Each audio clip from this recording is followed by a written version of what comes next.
Kayla rang me out of nowhere that Wednesday morning. Her voice was honeyed and careful, like she had practiced it in the mirror. She said she and Brendan had a surprise waiting for me. They wanted to treat me to a little Mother's Day train ride through the country. An old engine had been restored with vintage cars, soft music, and wide windows. She said we would drift past cornfields outside Des Moines. I hadn't had real time with them in months. Only quick stops, tidy exchanges, and polite faces. I had learned how to be left out of things. Holidays, birthdays, even Sunday suppers. But this call felt like it had different bones. Kayla said Brendan thought it might be healing. That was the exact word she chose, healing. I let the quiet sit between us for a breath. Then I thanked her, not because I was convinced, but because a stubborn part of me still wanted to believe I belonged somewhere. I wanted to believe I was still a mother who mattered. Brendan didn't call. Late that night he sent 2 words, "Can't wait." I set out a small overnight bag just in case. I took my lavender scarf, the one my husband gave me on our last trip before he died. I tucked in ginger candies, a pen, and my leather journal. I hadn't written in a while, but I thought maybe I would want to. They picked me up the next morning in Kayla's car. She wore a soft yellow dress and a neat scarf at her neck like a flight attendant in an old film. Brendan kept his eyes on his phone most of the drive. He barely talked, just nodded when I asked about work. His eyes carried a tiredness that felt older than he is. The station was small and set behind a shuttered feed store. It smelled like old wood and rain that had not quite arrived. Only a few people milled around. A couple with a toddler, and a man in overalls reading a paperback. Kayla handed me a thermos of chamomile and said they needed to check something with the ticket agent. She smiled, kissed my cheek, and walked off with Brendan to the far end of the platform. I sat and watched the rails gleam in the sun. I waited. Then I waited some more. They did not return. Time stretched thin. First 10 minutes, then 20. I stood and walked toward the place they had disappeared. No one was there, only a small folded note taped under the bench. It read, "If she still has her mind, she find her way back." And the air around me shifted. The paper felt too thin for what it carried.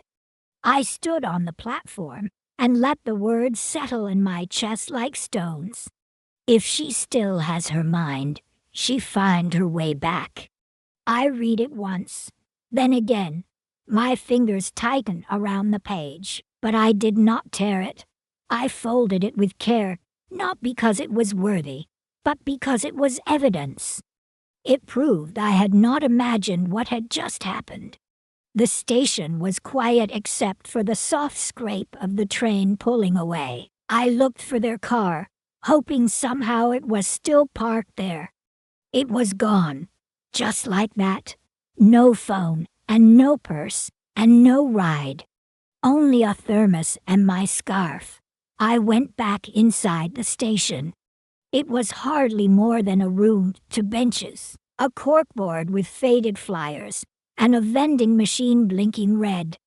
The attendant had stepped out for lunch. There was no one to ask, and no one to tell. I sat, then stood, then sat again. My knees hummed the way they do when I am overwhelmed, not from walking, but from holding back what wants to spill. I took a long breath, not to quiet myself, but to anchor myself. I was not confused. I was not lost. I had been left. I walked outside. The light had shifted, and what had felt warm now felt hollow. I followed the road away from the tracks. Gravel turned to cracked sidewalk. Sidewalk became dirt. I kept walking. Miles blurred and houses thinned. The land opened like a book no one had read in years. By the time the sun dropped lower, my legs were quivering. I stopped beside a faded green gas station that looked like it had been quiet all afternoon. I leaned against the wall and let my hand rest over my chest.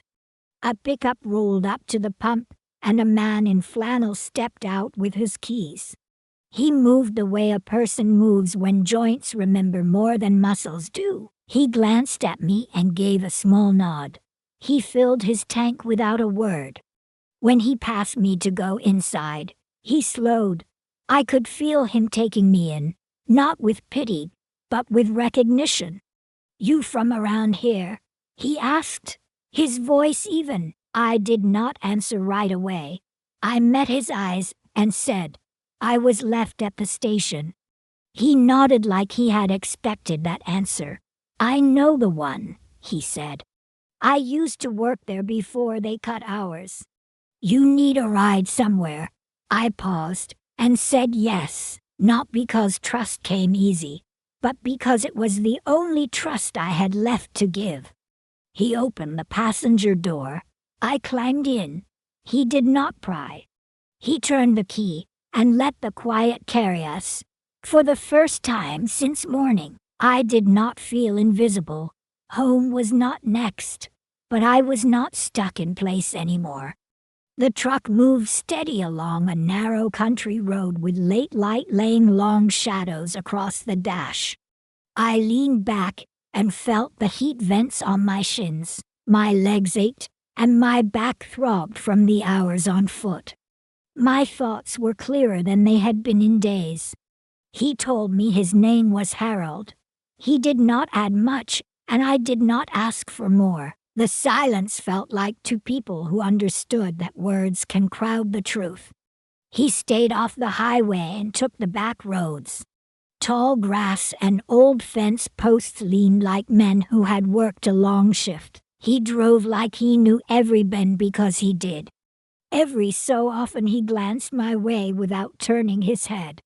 It was a quiet check to see if I was still there. I told him my name after a while, Ellen. He nodded like the name had been waiting. When we reached his place, the sky had started to dim. It was a modest house tucked behind bare oaks. The siding showed its years, and the front steps spoke when I stepped on them. He opened the door and pointed me to an old recliner by the window. He went to the kitchen and came back with a cup of black coffee and a sandwich wrapped in wax paper. I ate slowly and realized I had not eaten since morning. He did not press for details. Later he set up a cot in the spare room. No questions and no speeches. Just simple kindness. I did not sleep much. The room held the faint scent of cedar and dust. I lay there and listened to the wind pass through the trees. In the quiet I ran the pieces again. The phone I had left behind, the soft excuses, the note, the car that vanished. This was not confusion. This was deliberate. In the morning, Harold drove me home. We let the radio fill the space with a steady guitar and talk of snow in the forecast. When we pulled into my driveway, I paused with my hand on the door. The house looked the same and felt different. It felt like a place I might not entirely belong to anymore. He did not try to tell me what to do. He handed me a small folded slip with his number. "If you need someone to remember what really happened, I am around," he said. I nodded and went inside. The house was too quiet. I unlocked the door and stepped in. The lavender diffuser had faded. The hallway mirror showed smudges. The kitchen chairs were shifted a touch. Little things with big meaning. I went to my bedroom. One drawer was cracked open. Inside, the file folders were not how I left them. Power of attorney papers and health proxies were shuffled. Some things were missing, and some looked replaced. The safe in the closet was still locked, but the keyhole wore fresh scratches. I sat on the edge of the bed and listened. I heard the kettle whistle faintly from the kitchen. I had not set it on the stove. Something had moved while I was gone. This was no longer about being abandoned.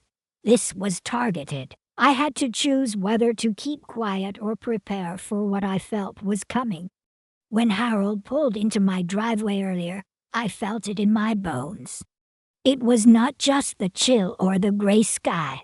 Something was off. I thanked him and stepped down from his old truck, and we let the silence stand. The porch light was on, and I never leave it that way. Inside, everything looked right at first glance. Then the wrongness tugged at me. The smell was too clean. A lemon chemical hung in the air. I had not bought that cleaner in years. My rug was slightly skewed the way it gets when someone tries to set it back fast. I walked to my study. The drawer I keep locked had those thin scratches around the keyhole, barely there, but I know what they mean. I opened it. The documents were there, at least the ones I expected. But the envelope marked property deed, Westbrook House, had moved, not gone, only handled. One corner was bent, and the seal was loosened without being torn. My pulse stayed steady. I set the envelope on the desk and opened my computer. My hands went where they always go. I logged into the bank. Security questions and to step codes. A new name had been added to access permissions. Kayla M. Givens. 3 days ago, I hovered and clicked into recent activity. No money had moved yet, but permission had. No call and no conversation and no letter from me. That name did not belong there. I closed the laptop and sat in my reading chair by the window. The house was quiet and did not feel like home, not fully. I thought about the way Kayla looked at me last week. Her hand on my arm and a smile drenched in sympathy, the kind of sympathy people use when they plan to move you somewhere hushed and far. I stayed there almost an hour and watched the maple lean into the wind. I did not cry. I did not pace. I did not reach for anger. I breathed, deep and even. I stood and took my old travel bag from the whole closet. I set a fresh notebook and a pen inside along with a small burner phone I had bought when Kayla suggested a family plan. She thought I tossed it. I did not. I zipped the bag and slid it under the bed. I would rest tonight. Tomorrow I would begin. I woke early and made tea. The air had the quiet tension that comes before a storm.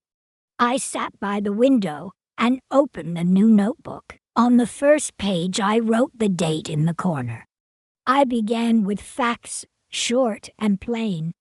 Porch light on at return. Drawer lock scratched. Envelope seal loosened. Bank access changed. Kayla M. Each note had its own line like a nurse charting vitals during a long night. An hour later, I hid the notebook under a loose board in the hall. Only Daniel and I ever knew about that board. The warmth of that old trust flickered and went out. That afternoon Brendan called. His voice had that worn softness from when he was little. He asked if I needed anything. I told him I was fine. He said he might drop by tomorrow to check in. I did not ask why. I thanked him and hung up. He showed up around for the next day with soup. He sat stiff on the couch while I moved around the kitchen. I am glad you are home safe, Mom, he said with his eyes on the floor. I nodded. Thank you. He asked about the trip, and I answered with careful vagueness. I let a silence lengthen while I put the spoons away. Kayla has been worried about you, he said at last. I turned and gave him the softness I had practiced in the mirror. She is kind, I said, and I turned back to the drawer. He left in 20 minutes. When I heard the car fade, I checked the front door. That morning, I had placed a tiny sticker behind the trim. It had been peeled. Someone had tested the lock. That evening, Kayla came by with warm banana bread. "I missed our talks," she said with a smile. I gave her one in return. So did I. We sat in the kitchen and let the small talk do its job. She asked if I was remembering to take my vitamins. I nodded. When I got us more tea, I watched her with the corner of my eye. Her gaze paused toward the hallway, where the coat closet sits. It is the closet with the shelf where I used to keep travel papers. I let a spoon fall to the floor. When I bent to pick it up, I saw her rise an inch and drift toward the hall. She caught herself and laughed and sat back down. Later I wrote it all in my notebook. Brendan visit, and soup ... eyes down and voice low. Kayla glanced toward coat closet when alone. I closed the book and hid it. I did not fall asleep right away. I sat on the edge of the bed and listened to the refrigerator hum. Every detail mattered now, not from fear, from decision. I would not let this story run itself. This time I would write it. The next morning I pulled out my old tape recorder. The kind where you press record and play together. I put in a fresh battery, and the soft click and small motor comforted me. I set it to charge beneath a folded towel in the guest room. That was the room Kayla always entered when she said she was helping me sort papers. She always insisted she was helping. I had stopped believing that a while ago. I moved more slowly on purpose, not because I was weak, because I wanted them to think so. I let a cup rattle in my hand. I paused mid-sentence. A furrowed brow here and a misplaced key there. Kayla noticed. "You have been a little forgetful, haven't you?" she said gently while we refilled the tea tin. I smiled. "Have I?" She patted my hand. "We all do, Mom." That night I made another note. Kayla raised memory again with soft framing and watched my reaction. I put a small calendar by the fridge. I wrote in appointments that did not exist. I left reminders in odd places. I stuck a note to turn off the stove on the bathroom mirror. Kayla saw it 2 days later. Concern crossed her face and then settled back into control. She took a photo when she thought I was not looking. It was working. On Friday I invited her for tea. She arrived with a new planner and said it would help me keep track. Inside was a pamphlet about support for aging adults. I nodded and excused myself to the kitchen, where the recorder waited under the stove drawer. Later I listened back. I heard her say, "Brendan, and I just want her safe. Once we file, it is only temporary. We will keep it quiet, file." I rewound and played it again. Her voice was patient and purposeful. They were building a case. I copied the audio to a USB and labeled it June Visit. I hid it in an old sewing tin she had given me for Christmas 2 years ago. The irony did not miss me. That night I reread every entry. The pattern sharpened. Each visit, each lingering look, each time Kayla handled my mail or sorted my files, it made a shape bigger than suspicion. I wrote 3 more pages. I wrote about Brendan's silences and how his tone had flattened. He watched me like a person taking measurements. I turned off the lights and let the room go dark. Only my breath kept time. I was done reacting. I was preparing. Sunday afternoon I asked Kayla over again. The sun poured through the curtains and made everything look gentle. I brewed chamomile with a touch of lavender because she likes it that way. I set out to ginger cookies on a porcelain plate I had not used in years. We talked about light things. Brendan's job and a student who brought her a flower. Then she mentioned the planner again. I have started tracking a few things for you, she said with her fingers on the rim of her cup. Just little items, doctors and renewals. Brendan and I might help with appointments soon. There is a process for that. Her eyes did not leave her cup. Sounds important, I said. She nodded and said it like she was discussing errands. We have already started filing for temporary guardianship, just until things even out. It is what is best for you. My heart slowed instead of racing. I had rehearsed this scene in my head. I nodded and reached for a tissue and pretended to dab my nose. She patted my hand, the kind of gentle that takes things without asking. When she left, I retrieved the recorder. I played it once and then twice. Her words were clear. We have already started filing. That night I sat at the table and stared at that sentence in my notebook. Then I did something I had not done in 5 years. I called Martha Reeds. She answered on the second ring with a crisp voice I remembered from yoga class. I reminded her who I was, and she laughed about the day I toppled out of tree pose and blamed the draft.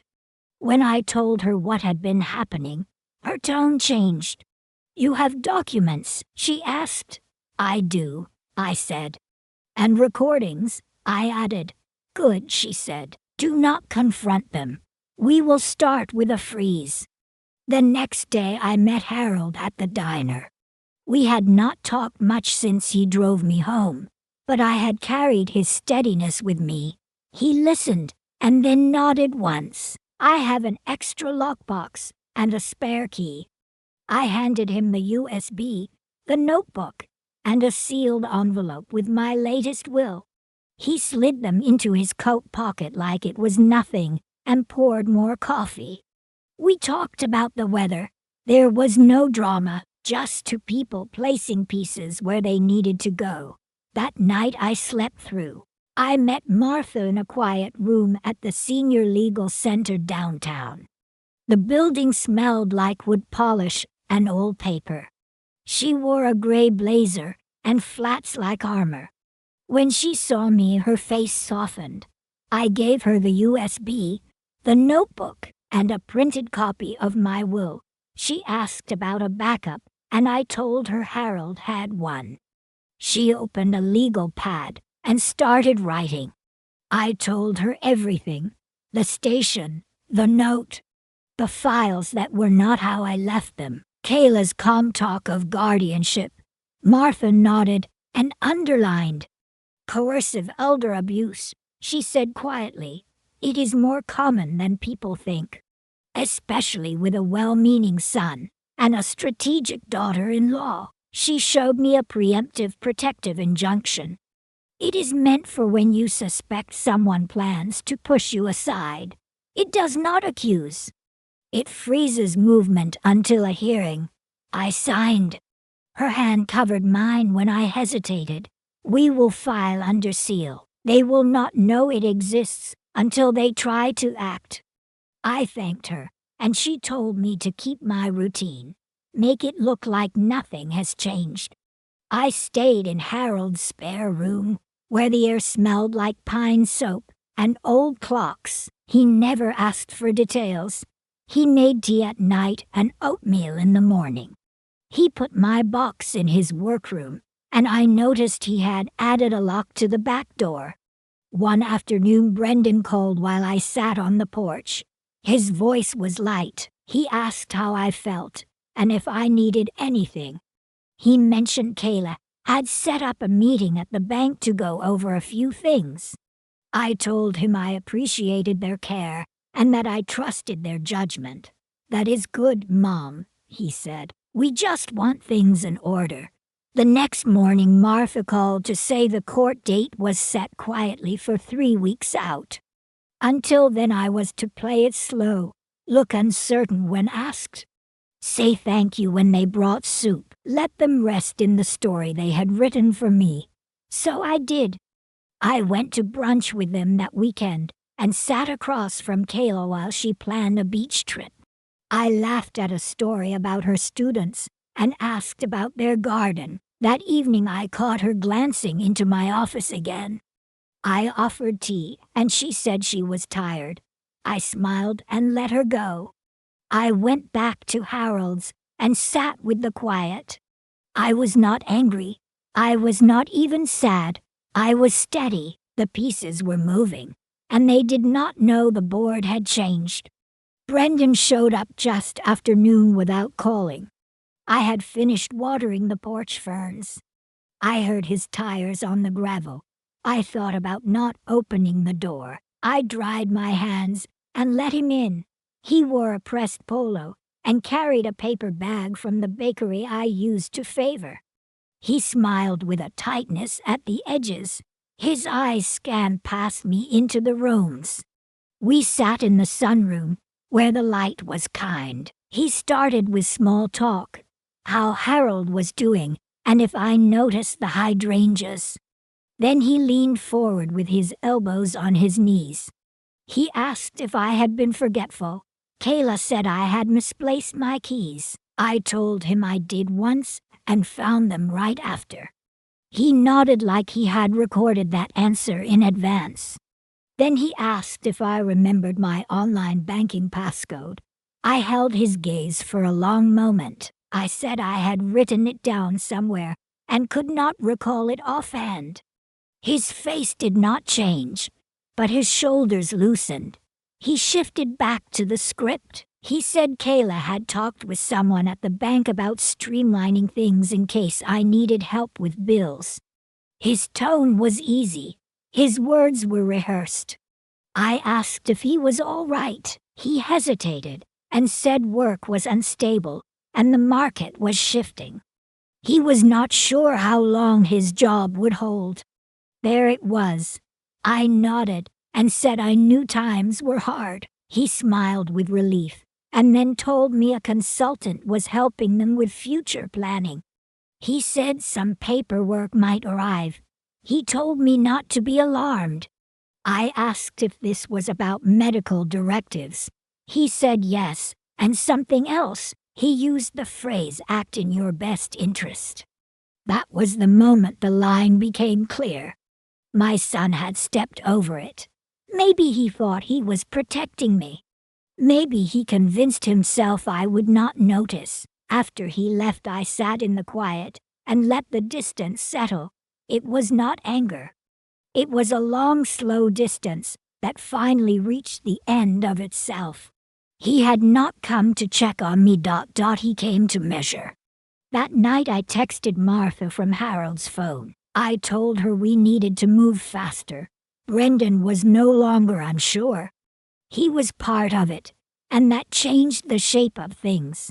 Before dawn I had my bag ready, one suitcase, and my notebooks, and a thumb drive, a small canvas pouch with my birth certificate, and my social security card, and the folder Martha told me to guard. I left the rest behind, the house, and the furniture, and the porcelain Kayla never liked. Harold came by a little after 7. He did not ask where. He said the coffee in the thermos was hot. We drove north past the county line to a quiet street where he had once lived with his wife. His sister kept a place there for storage, and now it was mine for a while. A small one-story with tired curtains and creaky floors. It felt clean and safe and anonymous. The first thing I did after unlocking the door was put the notebook in the bedside drawer. I pressed the key into my palm before dropping it back into my purse. Then I called Martha. She had the petition ready. It would freeze any legal changes to my estate. It would block unauthorized guardianship filings. It would pause access to accounts or papers tied to my name. It sounded heavy even to me. Then I remembered Brendan asking about my memory. Then I remembered Kayla telling me I was confused. Then I remembered the station. Martha said not to worry. She would file quietly. There would be no hearing unless someone pushed. I told her to file now. The day drifted by and I learned the new house sounds. I lit a candle in the kitchen and folded the blanket at the foot of the guest bed. I did not cry. Harold brought dinner in Tupperware. He did not mention the plan. He handed me a spoon and poured tea into a chip mug. We sat and let the radio hum low. Before he left, I gave him another thumb drive. It held every recording and document and page of notes since the station. If anything happens to me, take this to Martha, I said. He nodded. That night I slept because I had stopped waiting for explanations. Brendan and Kayla would make their move. I knew it. So would I. At the bank, the manager knew Kayla by name. Brendan walked in behind her with a pressed shirt and a careful face. They had booked the appointment under my name. I learned later their plan was simple. Brendan would say I was struggling with my affairs. Kayla would present a letter about temporary guardianship and talk about my confusion and distress. It would not be a court order, but it would sound close enough. They did not know Martha had already sent a certified packet to the bank 3 days earlier. It included an injunction and a list of protected assets and an order that nothing could be changed without me standing there in person. So when Kayla asked for the manager to help access a joint account, she met a firm no. The manager looked at the screen and told her the account was frozen under a legal notice. Kayla kept her smile tight and tried to steer the conversation. She hinted at family concerns and smooth transitions. The manager did not move. He said a court had put protections in place. Nothing would change without me. Brendan kept quiet with his jaw set.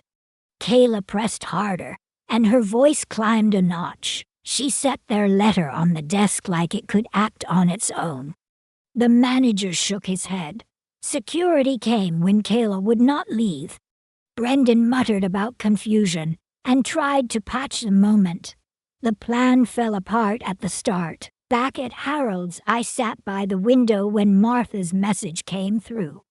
They tried, she wrote. The account is sealed. You are safe. I did not smile, not because I was not relieved. Because I understood something past fear. They were not only after money. They were crossing the line between care and control, between concern and conquest, between family and manipulation. And they had run into the one thing they did not see coming, silence with the law behind it. I did not tell them I moved out. I left at first light with one bag. Harold drove, and we did not say much. The quiet felt clean. Before we pulled away for good, I slid an envelope under my front door. It held 3 things. The first was a printed transcript of the audio with Kayla speaking calmly about temporary guardianship like she was making a list. The second was a letter in my hand, not bitter, just a plain telling of what I saw and what I heard and what I chose. I wrote, "The moment you decided I could not choose, I chose." The third was a page from my old yoga notebook. I had underlined a sentence years ago. When they decide you are weak, they forget you still remember. That was all. No scene and no speeches. Only a quiet door closing. At Harold's, I started new routines. I led gentle breathing for 2 church ladies in the afternoons. I kept the windows open and let the air move. Martha called to say the court approved a full block on movement from my old accounts. She said I could reassign things to my name alone. I told her no. I wanted everything to move into a new foundation, a quiet one for women over 60 who need help reclaiming their money and their say and their breath. I did not need revenge. I needed peace.